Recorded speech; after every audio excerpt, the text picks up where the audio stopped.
हमारा एक नया प्रोजेक्ट है, बीपीटीपी पार्क प्राइम के नाम से पुराना प्रोजेक्ट है।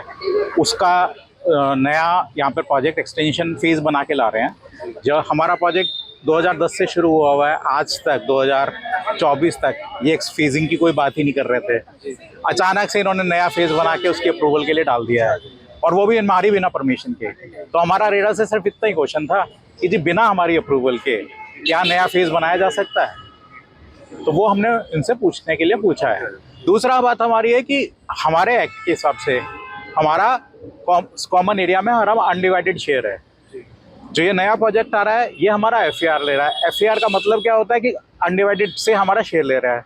तो बिना हमारी परमिशन के क्या बिल्डर हमारे एफएआर को यूज़ कर सकता है? ये हमारा रेरा से दूसरा क्वेश्चन था। तो इसकी शिकायत कहाँ पर आपने दी थी रेरा में आने से? हमने सबसे पहले ये सीनियर टाउन प्लानर को जी गुड़गांव को दी थी, रिंका जी को।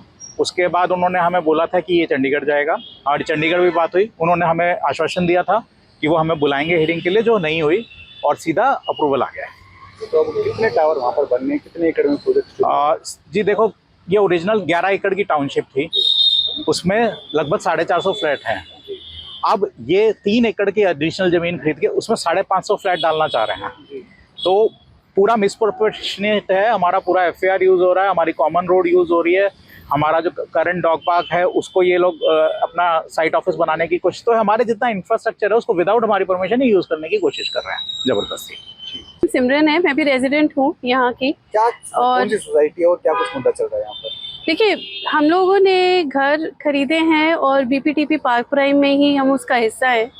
अब रिसेंटली हमें मालूम पड़ा है कि जो नया प्रोजेक्ट डाउनटाउन 66 बन रहा है वो हमारा एफएआर यूज़ कर रहा है, जैसे आप लोगों को पता है। हमारा वो तो आपको मुद्दा पता ही चल गया होगा। हमारा एक और मुद्दा ये है कि हमारे लिए अब ये सेफ्टी एंड सिक्योरिटी थ्रेट बन गया है। आए दिन हमारे जो सिक्योरिटी स्टाफ है उनके साथ कोई बाहर से आके मिसबिहेव करता है। हमारी सोसाइटी के कैमरास जो बाहर लगे हुए हैं उनको तोड़फोड़ करता है, नष्ट करता है। तो ये हमारे लिए एक सेफ्टी एंड सिक्योरिटी थ्रेट बन गया है कि हम अपनी सोसाइटी के बाहर भी हमें लगता है कि हम सेफ नहीं हैं। तो ये रुक जाना चाहिए। क्या कुछ हुआ था वो जो आप बता रहे हैं? तो हमारे जो सोसाइटी के बिल्कुल बाहर एक ग्रीन लैंड है, वहाँ पे कुछ डॉग पार्क बनाया हुआ है और कुछ एक टेम्पल बहुत सालों से बना पड़ा है। वहाँ पे कुछ मूर्तियाँ भी हैं भगवान की। तो अभी रिसेंटली कुछ लोगों ने आधी रात को आके हमारे सिक्योरिटी स्टाफ को मारपीट करी, पूरा तहस नहस कर गए और अपना एक सिक्योरिटी बॉक्स वहाँ पे रखा हुआ है। वहाँ पे आके बाउंसर्स बैठते हैं। तो एक तरह से डराना धमकाना हमें शुरू कर दिया है। तो हमें लगता है कि हम अब हम अपनी सोसाइटी के अंदर सेफ हैं, बाहर जाके भी अनसेफ हैं। मतलब तो पुलिस को भी शिकायत दी इसके बारे में? हमने पुलिस को शिकायत करी है, स्टेटमेंट्स लेकर जाते हैं। वहाँ से भी थोड़ी बहुत हेल्प मिली है, उससे ज़्यादा और कुछ नहीं। नमस्कार। हाँ नमस्कार, मेरा नाम कुलवीर सिंह है। मैं भी पार्क प्राइम मेंशंस में रहता हूँ पिछले 4 साल से।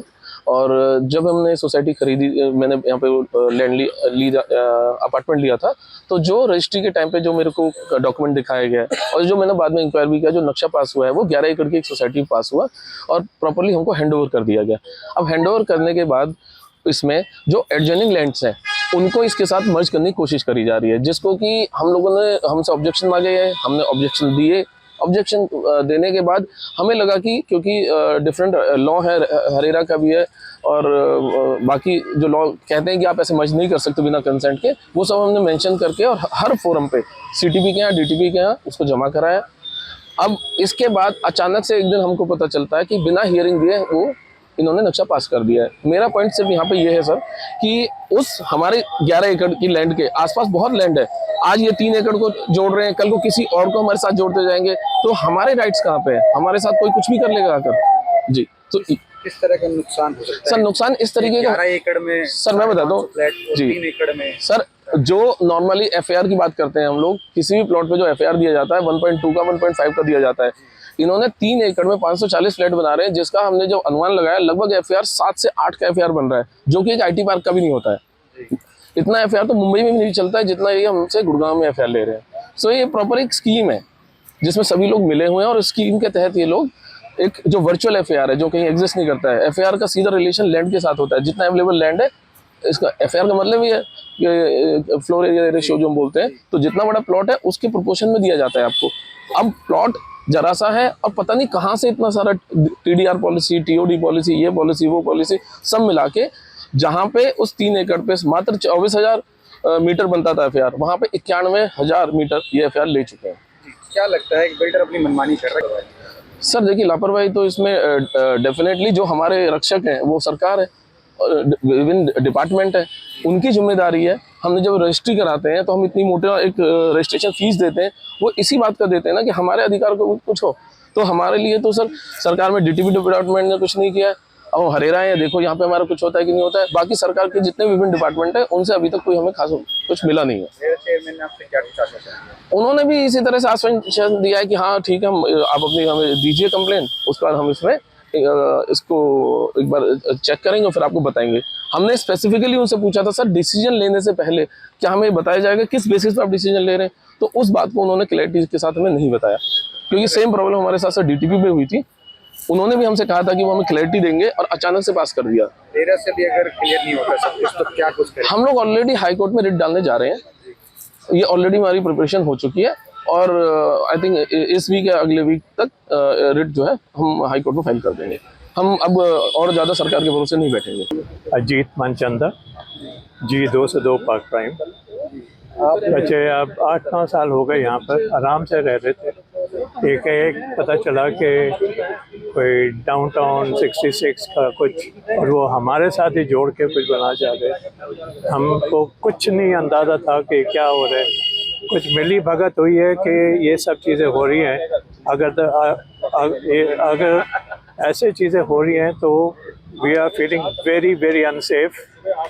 और बाहर पर जो होते हैं जहाँ पर लड़ाई बाउंसर्स आकर, मतलब इनसिक्योरिटी फीलिंग हो रही है।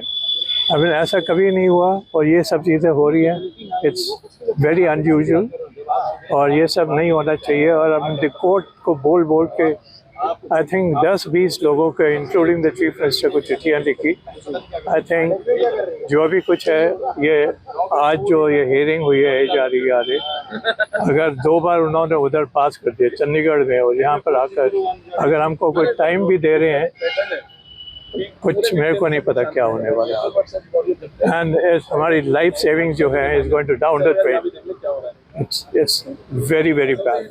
Anything to add Mrs Hagel? हाँ, सेफ्टी कंसर्न है। और प्लस ये है कि जब ये प्रोजेक्ट शुरू कर देंगे अगर, तो high life will be hello totally. There will be no, even nowadays we cannot enter our community properly in so much rush is there. After that, so many flats are, if they get it done, then it will be, life will be hell for all the people. We don't know how to enter our houses even at that time. Builder सब अपनी मनमानी करता है। हाँ, builder सब अपनी मनमानी से सब कुछ कर रहे हैं जो भी है। किसकी कमी मानते हैं, किस वजह से बिल्डर जो है हावी होता है बायर्स पर? वो तो है अपने सरकारी महकमे ही हैं जो मिलके करते हैं, जो भी करते हैं सारी चीज़ें अपना होता ही है सारे। वो अपने लॉ से करते होंगे लॉस, लेकिन एक्चुअल सिचुएशन जो है वो देखनी चाहिए आदमी को कि भाई आप हमारी सिचुएशन क्या है वहाँ पर एक्चुअली। अपना नाम होता है केवल सहगल। ठीक।